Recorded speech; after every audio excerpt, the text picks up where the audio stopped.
అందరికీ నమస్కారం. అమ్మ మాట అమ్మాయి బాట ఛానల్కి స్వాగతం. కథ చెప్పుకుందామా? దేవుడి సొత్తు.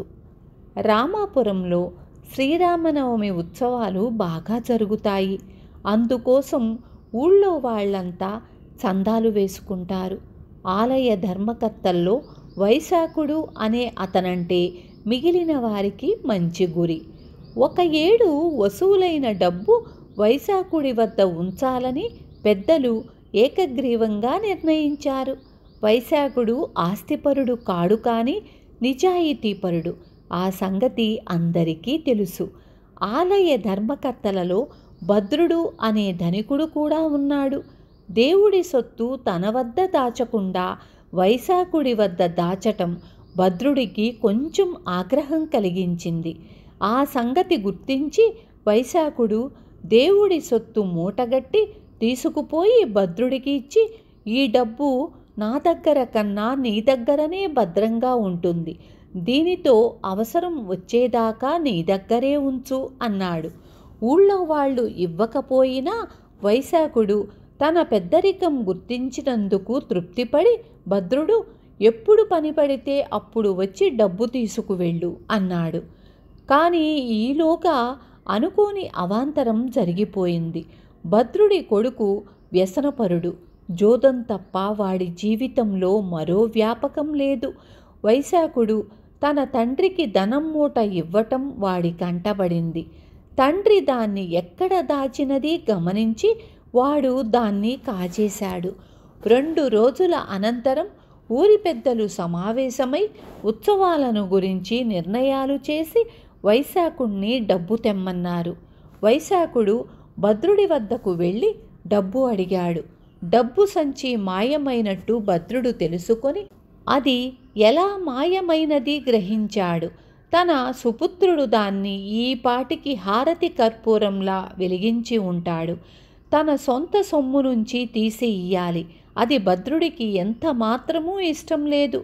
వైశాఖుడు తనకు డబ్బు ఇచ్చినట్లు పత్రం కానీ సాక్ష్యం కానీ లేవు. భద్రుడు తనకు డబ్బు సంగతి ఏమీ తెలియదని వైశాఖుడితో తెగేసి చెప్పేశాడు. వైశాఖుడి గుండెల్లో రాయి పడింది.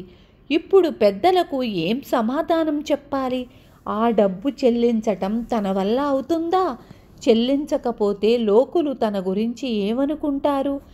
ఏమైనా కానిమ్మని వైశాఖుడు పెద్దలతో జరిగిందంతా చెప్పేశాడు. భద్రుడు పిసినారి అయితే కావచ్చు, కానీ పెద్ద మనిషిగా అతనికి పేరుంది. పెద్దలు వైశాఖుడి మాట నమ్మలేదు. ఎలాగో డబ్బు రేపటికి సిద్ధం ఉంచు అన్నారు వాళ్ళు వైశాఖుడితో.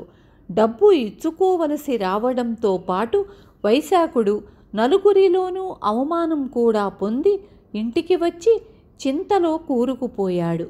భద్రుడి కొడుకు తాను దొంగిలించిన డబ్బును గురించి తండ్రి అడుగుతాడేమోనని 2 రోజులు చూశాడు. అప్పటికీ డబ్బు ప్రస్తావన రాకపోవడంతో ఆ డబ్బు పెట్టి మరిద్దరితో జోతం ఆడి మిగిలిన ఇద్దరిలో ఒకడికి డబ్బంతా ధారపోశాడు. భద్రుడి కొడుకు నెత్తిన గుడ్డేసుకుని ఇంటికి వెళ్ళాడు. కానీ గెలుచుకున్న వాణ్ణి 3వ జోతగాడు వదిలిపెట్టక మంచి మాటలతో వాణ్ణి సారా దుకాణానికి చేర్చి ఒళ్ళు తెలియనంతగా వాడి చేత తాగించి వాడి డబ్బు మూట తాను సంగ్రహించి బయలుదేరాడు. దారిలో వాడికి గస్తీ తిరిగే రక్షక భటులు దూరంగా కనిపించారు. వాళ్లను చూడగానే జూదగాడు వెనక్కి తిరిగి వేగంగా నడవసాగాడు.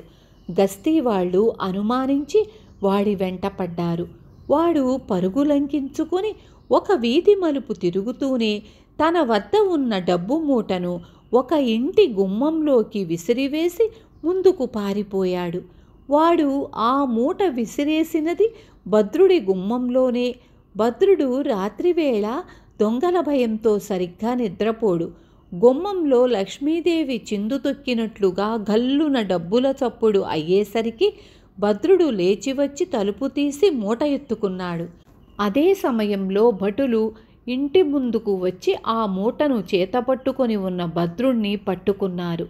తాను దొంగ కాదని భద్రుడు ఎంత చెప్పినా వినిపించుకోక మర్నాడు న్యాయస్థానంలో మూటతో సహా హాజరు పెట్టారు. విచారణలో ఆ మూట ఎలా చేతులు మారినది బయటపడిపోయింది. భద్రుడి మోసం పెద్దలందరికీ తెలిసిపోయింది. వైశాఖుణ్ణి అనుమానించినందుకు వాళ్ళు ఎంతగానో నొచ్చుకొని క్షమాపణ చెప్పుకున్నారు. భద్రుడికి అతని కొడుక్కి జరిమానా విధించబడింది. విన్నారు కదా, నిజం ఎప్పటికైనా బయటపడుతుంది, అబద్ధం దాగదు. రేపు మళ్ళీ ఇంకొక మంచి కథతో మీ ముందుకొస్తాను.